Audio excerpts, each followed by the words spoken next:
I'm a Portland designer who spent years organizing weddings, anniversaries, and family vacations without any help or thanks. I refused to be their free planner, and that caused an uproar.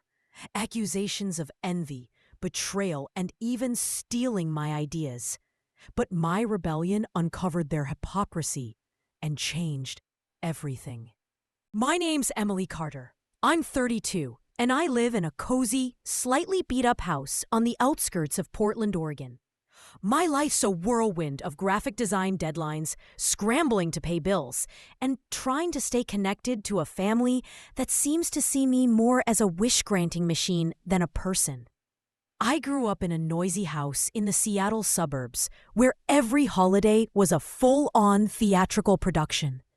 My mom, Linda, loved those gatherings, but never bothered with the planning. That always fell to me. My older brother Ryan, younger sister Madison, and a swarm of aunts, uncles, and cousins got used to me handling everything. Decorating tables, curating playlists, you name it. As a kid, I was proud of it. I thought I was weaving magic that brought us together. Now I see I wasn't a magician. I was free labor. My freelance design gig is both my passion and my burden.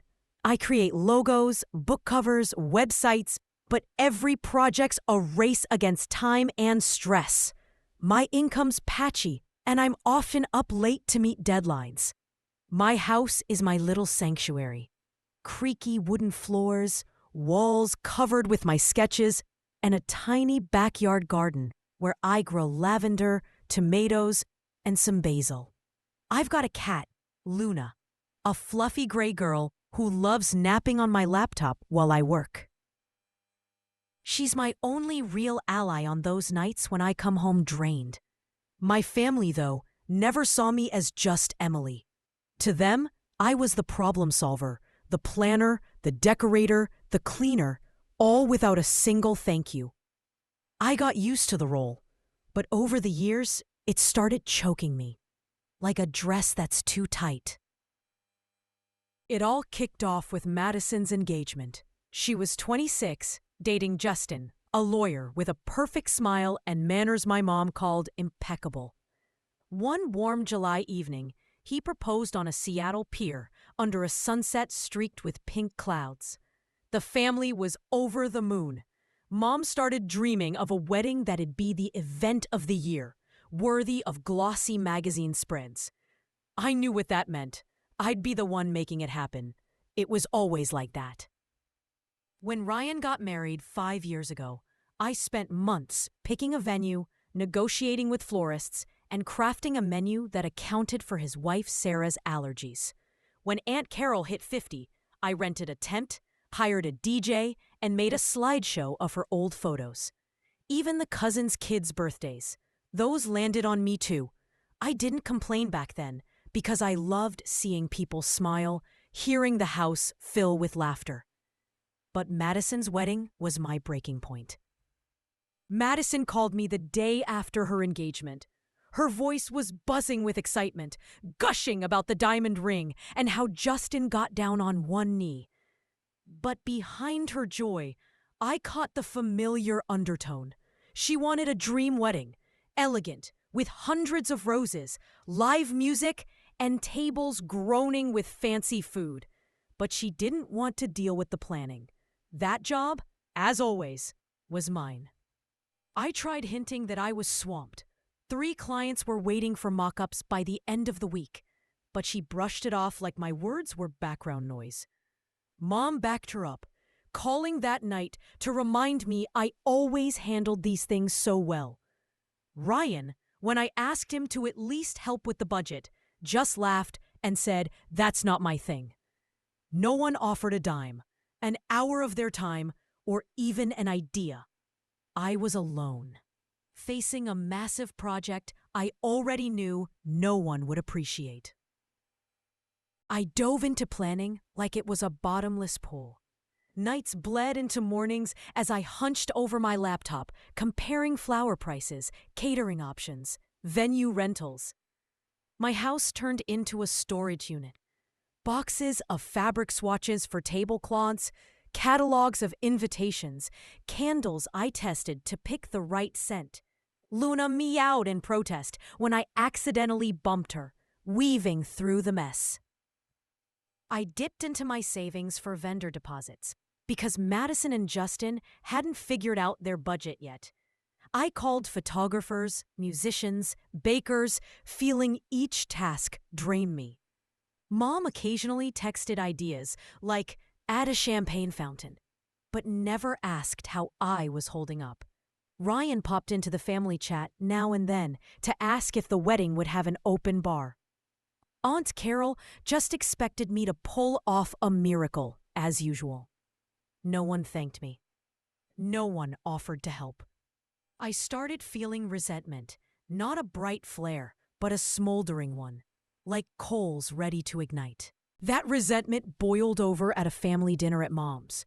It was one of those nights where everyone gathered to catch up, but mostly talked about Madison's wedding. I dragged along folders of ideas, decor sketches I'd drawn at 2 a.m., menu options, photos of 3 venues I'd personally visited. I'd spent hours making everything perfect so Madison could just pick something and I could move forward.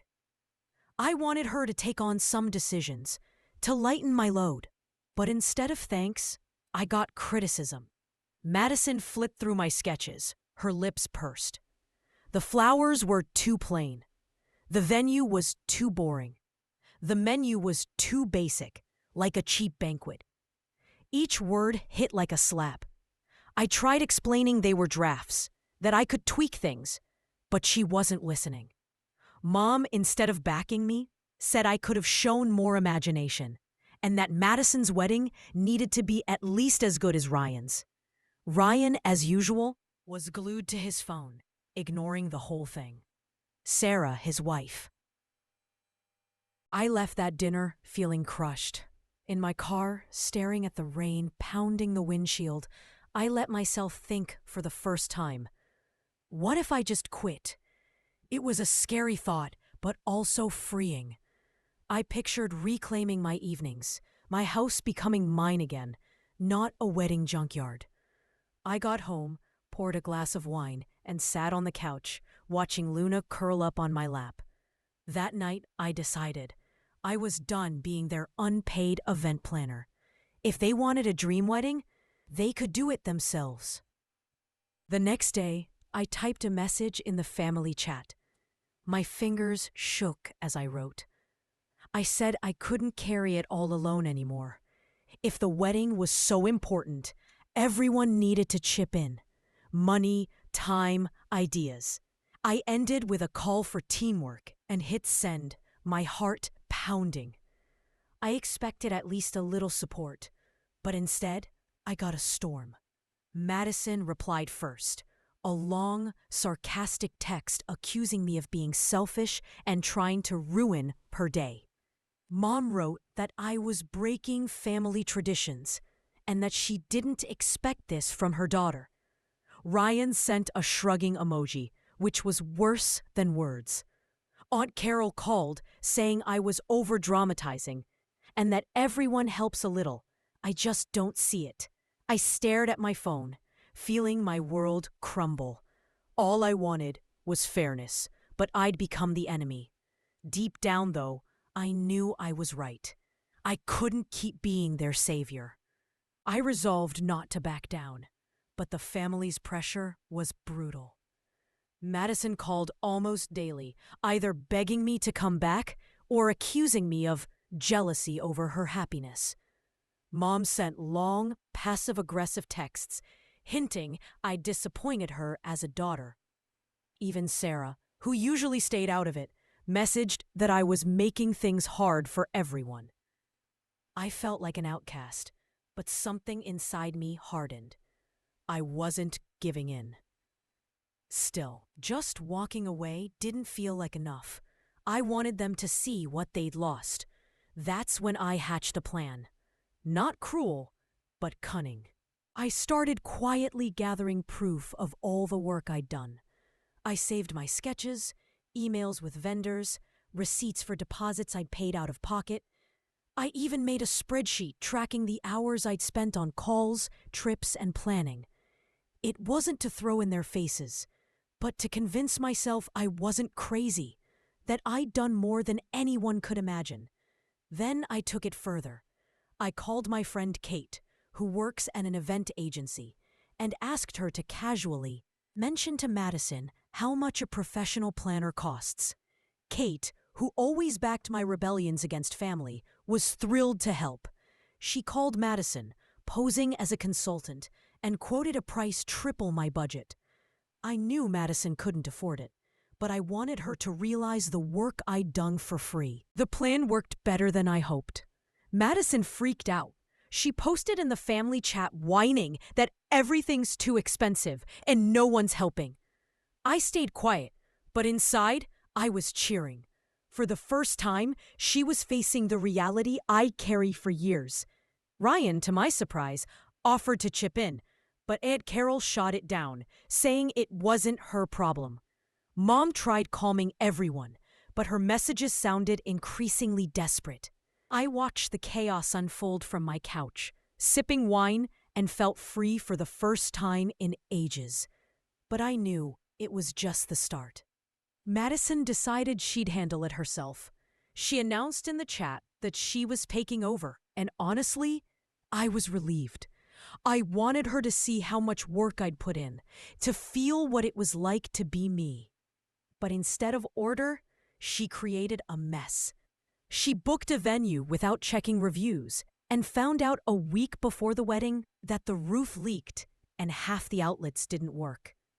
She ordered flowers but forgot to confirm delivery, so they wilted in the florist's office because no one picked them up. Justin, who'd promised to help with catering, bailed, citing urgent work. The family, instead of rallying around Madison, started complaining. Aunt Carol called Mom, saying the wedding would be a family embarrassment. Mom, in turn, called me, begging me to just look at their plans, just give advice. I refused. Not because I was heartless, but because I needed them to learn. I wasn't their servant. The pressure built like a storm before a hurricane.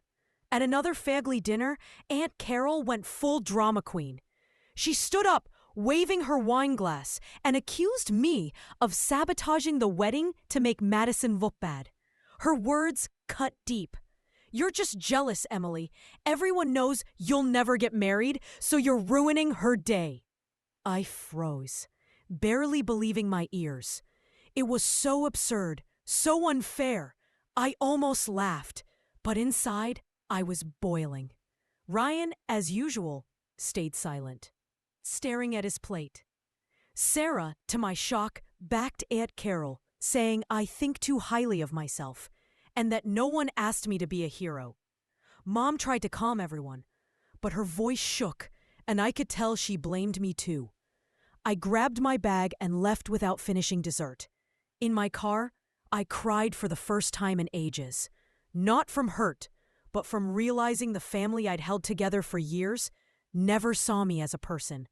I was a function, not a sister, not a daughter. Weeks passed and the wedding loomed. Madison was a wreck. She called me in tears, begging for help, promising things would change. I held firm, though each call hit like a punch. I suggested hiring a pro planner, but she said it was too expensive. Then I learned the truth, and it turned everything upside down. One evening, Kate called me, practically incoherent with shock. She asked why I hadn't told her I'd quit planning Madison's wedding. I was confused. How'd she know? Turns out, Madison had contacted Kate's event agency, not to hire a planner, but to sell my decor sketches as her own. Kate recognized my style. I'd shown her my work for years and got suspicious. She checked the emails and found proof. Madison sent my sketches to clients, claiming they were her portfolio to land other wedding gigs. She wasn't just stealing my ideas. She was trying to build a career on them. I sat staring at my phone, my blood running cold. My sketches, the ones I'd slaved over at night, the ones Madison trashed at that dinner, were now her ticket to glory. I couldn't believe my sister would betray me like that. But there was more. Kate said Madison mentioned Ryan in her agency talks, hinting he helped with ideas. I knew right away Ryan was in on it. He might not have been hands-on, but he knew and didn't tell me a word. I didn't start a fight. Instead, I texted Madison to meet me. She showed up at a cafe, expecting me to swoop in and save her again. Her face was tired, shadows under her eyes, but she still had that smug edge that always grated on me. I silently showed her screenshots of Kate's emails. Her eyes widened, her lips trembled. She stammered that it was a joke, that she just wanted to try design. I didn't buy it. I told her I was done with her wedding, not as a planner, not even as a guest. I stood up and left, leaving her staring into space. My decision unleashed a firestorm I didn't see coming. Mom was furious. She called that night yelling that I was tearing the family apart and that Madison's struggling. She didn't even ask why I did it. Didn't give me a chance to explain. Ryan, who usually dodged drama, sent a long text accusing me of being too sensitive and that everyone makes mistakes. I knew he was covering his ass because he was tangled in Madison's scheme. Aunt Carol went further, spreading rumors to distant relatives that I was jealous of Madison's perfect life. Even Justin, who'd stayed out of it, messaged me, begging me not to ruin their day and to think of family. I felt like the world had turned against me. The wedding happened without me. I learned about it from social media, where relatives posted photos. They were awful. Cheap plastic tablecloths, mismatched flowers, a lopsided cake that looked like a kid made it. Guests looked bored in the background. Madison tried fixing things last minute with a shady cut-rate planner, but without my expertise, it flopped. I didn't gloat, but I felt a strange relief. For the first time, I wasn't responsible for their happiness. For the first time, I was free. But the story didn't end there. A month after the wedding, I got a letter from Aunt Carol. It was out of left field. She never apologized, always thinking she was right. In it, she admitted she'd been wrong to blame me. Apparently, the wedding sparked another blow-up. Madison publicly accused Ryan of promising money for the event and not delivering. Ryan, pissed, spilled how Madison had manipulated the family for years to get what she wanted. Gifts, attention, you name it. He even mentioned her using my sketches, though he downplayed his role. It was like a bomb went off. The family started rethinking their dynamics, and many realized how much I'd carried for years. Aunt Carol wrote that she only now saw my efforts and regretted her words. I didn't forgive them right away. Mom showed up at my house a week after Aunt Carol's letter. She stood on my porch, nervously fidgeting with her purse strap. For the first time, she looked guilty, not confident. She admitted she'd leaned on me without thinking how hard it was. She said after the wedding, the family fell into fights, blaming each other for the mess. They finally saw how much I'd done and how little they'd contributed. I listened, but didn't hug it out. I told her I needed time. Ryan was next. He invited me to dinner at a small Portland restaurant. I braced for another excuse fest, but he surprised me. He owned up to knowing about Madison's sketch scheme and not stopping her. He said he was too caught up in his own issues to care, but now saw how unfair it was. For the first time ever, he offered to split the bill, and I nearly laughed from shock. It was a small gesture, but it meant a lot. Madison messaged me a month later. Her text was long, full of excuses, but she ended with an apology. She admitted she was jealous of my talent and wanted to prove she could keep up. I didn't reply right away. I wasn't ready to forgive. But her words made me think. Maybe she wasn't a villain, just lost, like we all are. Now, we gather less often, but those meetups are different. At the last dinner, Mom brought a salad. Ryan helped clean up, and Aunt Carol, to my shock, baked a pie. It was dry, but I ate a slice and smiled.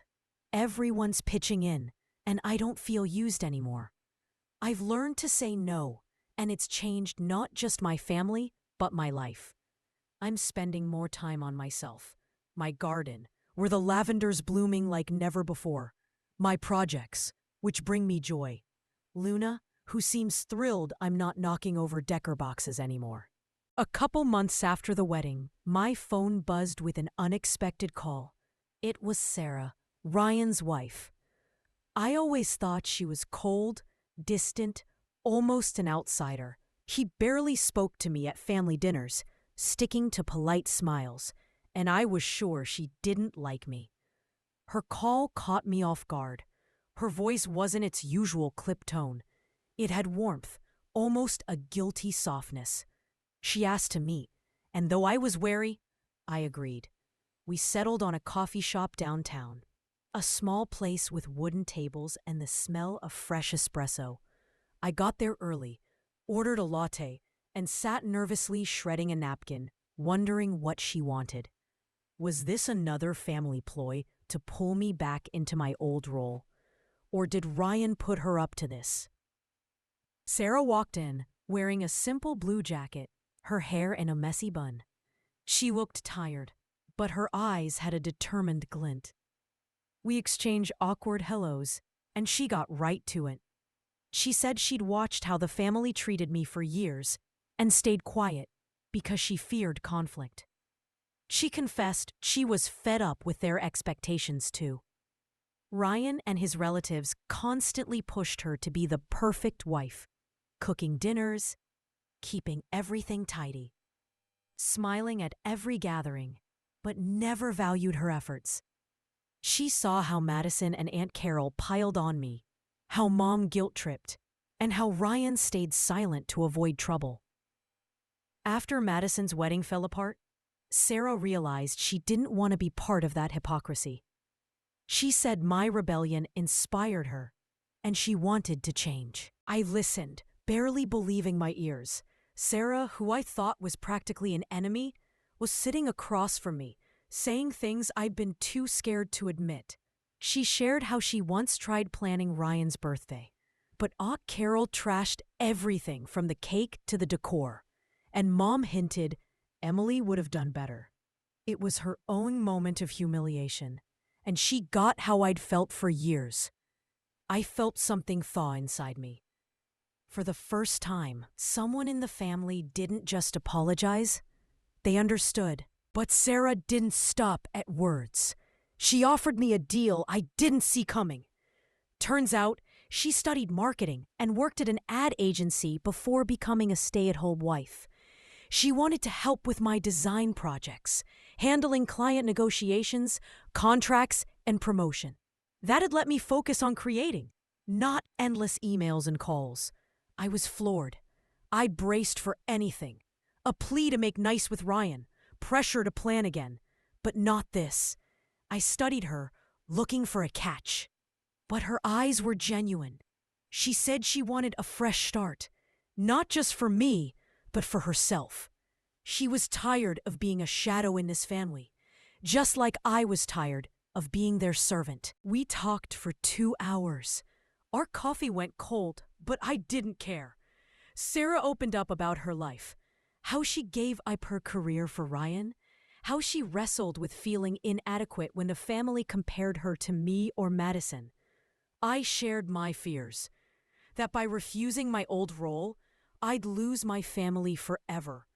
We laughed, remembering how Aunt Carol once demanded more sparkle for her jubilee, and I spent half the night gluing rhinestones to tablecloths. It was the first time I felt like I had an ally in the family. We started working together a week later. Sarah was a pro. She took over emails with my 2 toughest clients. And for the first time in years, I wasn't scared to check my inbox. She set up a social media page for my work, posting my designs, and soon I had new orders. My income grew, letting me upgrade my graphics tablet and even plan a California trip, my first in years. But more than the money, Sarah became a friend. We met not just for work, but to chat over wine or stroll along the waterfront. She told me about running away at 16 to see a concert in another state. And I shared how I tried dyeing my hair purple in college and ended up with swampy green. We laughed till we cried. And I realized my family might not be hopeless if it had people like Sarah. Things weren't perfect, though. Ryan didn't love our partnership at first. He called Sarah asking why she suddenly decided to work with Emily, and I could feel his words sting. He wasn't cruel, but his ego was bruised. He was used to Sarah being his alone. Once, he even texted me, hinting I was stealing his wife. I shot back that Sarah makes her own choices, and he went quiet. It was another small win. I didn't just stand up for myself. I helped Sarah find her strength. 6 months after Madison's wedding, I thought the worst was behind me. The family was changing. Mom stopped calling with quick planning requests. Ryan pitched in with small tasks. And Aunt Carol, though still grumbly, quit blaming me for everything.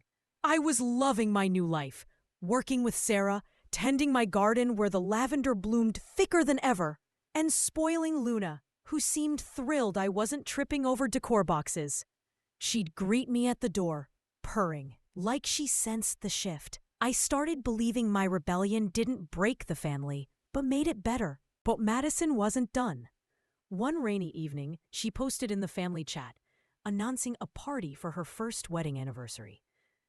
I rolled my eyes, expecting her to dump it on me again. But her message was different. She asked everyone to pitch in. Someone cooks, someone decorates, someone handles music. She even made a task list, which was a feat for her. I reread it 3 times, looking for a trick, but found none. Madison seemed to genuinely want a new approach. I agreed to help, but set a condition. I'd do exactly as much as everyone else, not an ounce more. For the first time, I wasn't scared of being sucked back into my old role. Planning the party became a test for the family. Mom volunteered to make her signature cheesecake, but panicked last minute that it'd flop and called me for advice. I kept it short. Add lemon zest. Ryan and Sarah offered to decorate Madison's yard with lanterns and garlands, and I saw Sarah glow, taking the lead. Aunt Carol, to everyone's shock, said she'd hire a DJ, and I nearly choked on my coffee when I learned she actually paid for a pro, not just recycled an old playlist. Madison took on cocktails, and though her experiments with liqueurs looked iffy, I stayed out of it. I brought a few decor sketches, simple banners and posters I printed in half an hour. For the first time, I didn't lose weeks to prep, sacrifice sleep, or take on others' work. For the first time, I was just a contributor, not a savior. The party was at Madison and Justin's house in Seattle's suburbs. The yard was decked with lanterns Sarah hung so carefully they seemed to float. Mom's cheesecake was a tad oversalted, but no one griped. Madison's cocktails were too sweet, but guests laughed, trying them, and praised her effort. The DJ Aunt Carol found was surprisingly great, mixing old hits with new tracks, and even Mom danced, something I hadn't seen since her 40th. I stood off to the side, sipping a cocktail, feeling an odd warmth. It wasn't a perfect party, but it was real. Everyone did something. The real twist came at the end of the night. Madison found me as I helped Sarah collect empty glasses. She was a bit drunk, cheeks flushed, eyes shiny from cocktails and emotions. She pulled me to a quiet corner of the yard where lanterns cast a soft glow on the grass. I braced for drama, but her words floored me. She said she finally got how much I'd done for the family and how wrong she was to steal my ideas. She admitted she was jealous, not just of my talent, but my independence, my ability to handle the chaos she often caused. She didn't ask for forgiveness. That'd be too easy. Instead, she offered to help with my next design project, free, as a way to make amends. She even mentioned taking design classes to not be a fake anymore. I stared at her, torn between distrust and hope. Madison was always a master manipulator, and part of me expected a trick. But another part, tired of fighting, wanted to believe she'd changed. I didn't answer right away. I just nodded and said I'd think about it. We rejoined the guests, and the night went on, but her words stuck with me. Driving home, I thought about how far we'd come. Madison, who once saw me as a free planner, was trying to be better. Ryan, who dodged conflict for years, was stepping up. Mom, Aunt Carol, even Sarah. They were learning to be a family, not a crowd waiting for miracles. There was one more surprise. The day after the party, Justin called. I tensed, thinking he'd ask for something, but he just wanted to say thanks. He said Madison changed after the wedding, starting to value what she had, and my firmness helped her see it. He admitted he always respected me, but stayed quiet to avoid rocking the boat with Madison. His words were genuine, and I felt the last bit of resentment fade. I didn't become his bestie, but I saw he was part of this story too. I don't know what's next. The family's still learning to be a team, not a mob expecting me to do it all. They slip sometimes. Madison whines, Ryan slacks, Mom guilts. But now I know how to push back. I'm not their free planner anymore. I'm Emily Carter, designer, lavender enthusiast, a woman who finally put herself first. My garden's blooming, my projects are growing, and Luna seems content that her human's not living in chaos. I've learned to value myself, and that's my sweetest victory. What would you do in my shoes? Drop your thoughts in the comments.